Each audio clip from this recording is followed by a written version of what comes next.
I've stood up here for many years, and I've been through several of these minimum wage debates and discussions.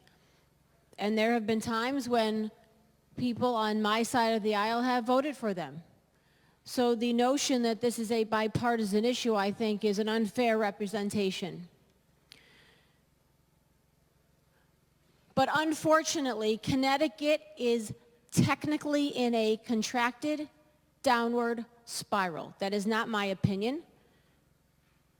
That is not his opinion. That is data.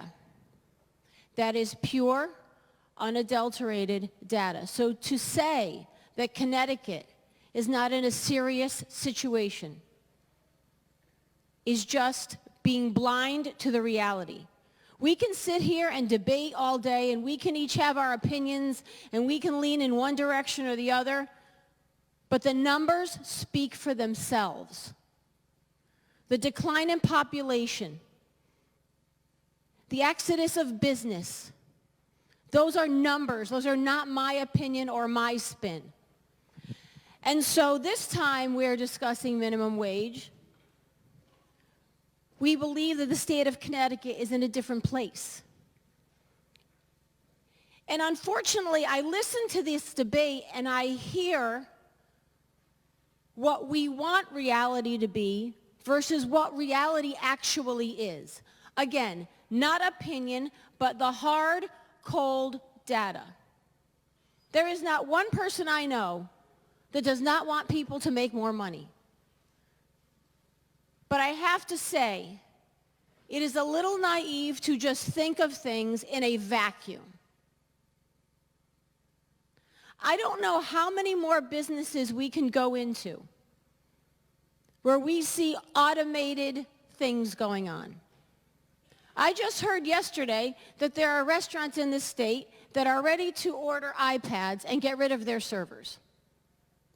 Now tell me who that helps. Tell me how many of those single moms that have 2 jobs to support their children that helps. How many?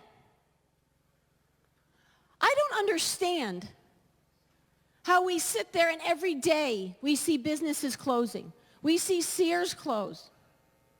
We see Toys R Us close. We hear Bed Bath & Beyond is now closing many stores.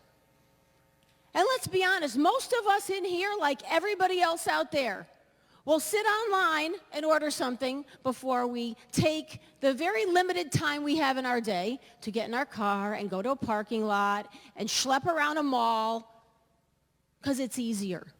Because we're all busy and we have a lot of things to do and we have to do it with limited time. And that's why all the malls we're talking about have open storefronts. That's why major companies that have been around for decades have closed or are thinking of closing. And what that results in is less jobs. And yes, absolutely, there are lots of reasons why businesses are closing. But I will tell you this. The hard, cold data in the state of Connecticut will tell you that this is one of, if not the most, business-unfriendly states in the United States of America. It's not because Connecticut's not beautiful. It's not because Connecticut's not situated in between cities that are great. It's not because we're not near the water. Those are all the great things about Connecticut. But there's a reason it's happening. And nobody's thinking about that reason because we're focused on one item. And passing this law is going to get some people more wages, and it's going to cost a lot of people their jobs. So not only are they not going to be making $15 an hour, they're not going to be making any dollars an hour. I don't know how that takes care of the people in this state. I don't know how that takes care of the people in the good representatives district, in my district, or anybody else's in this state. And I'll tell you something that nobody probably wants me to say, but I'm going to say it anyway. 2 years ago, we were here all year took us till November to get a budget. And that was very difficult in a lot of ways. But it took us to November to get a budget because we had to work together to make sure there are enough votes to pass a budget. And why was that? Not because all of a sudden people felt charitable. Not because all of a sudden people decided, I don't know why all these years we haven't really worked together to make a decision on all these issues. There's one reason and one reason only. There was a tie in the Senate and there's a 4-vote difference in the House. The end. And I heard one of my colleagues say today that she was very disappointed this year because 2 years ago we all worked together so well and came out with what we believe was the best product for the state. And she was disappointed that we hadn't done that this year. That is no one's surprise. Because politics always wins the day.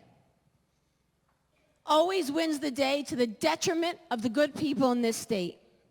To the detriment of nonprofits who can't afford this. To the detriment of the intellectual and developmentally disabled population who are not going to be able to get out there and go into society and mix with other people and have some purpose in life because they have a job to go to. To the detriment of kids in high school that we want to have experiences and jobs. We're not going to have those now because nobody can afford to pay them. So although I completely understand the intention of this bill, and I completely respect the idea of wanting people to make more money, we are putting people out of work. We are stopping children from having experiences they should have. We're stopping a disabled population from assimilating and integrating in a place and giving them purpose in life. We stand in this building, we talk about how we're so supportive of all those groups. And then something like this that doesn't just affect the group you want to affect, but affects 20 other areas in a detrimental way, nobody thinks twice about. Nobody thinks twice about. So when one of my colleagues on the other side of the aisle today said, everyone deserves to be treated fairly, and shame on anybody who doesn't support this, what I'll say to you is, everyone does deserve to be treated fairly.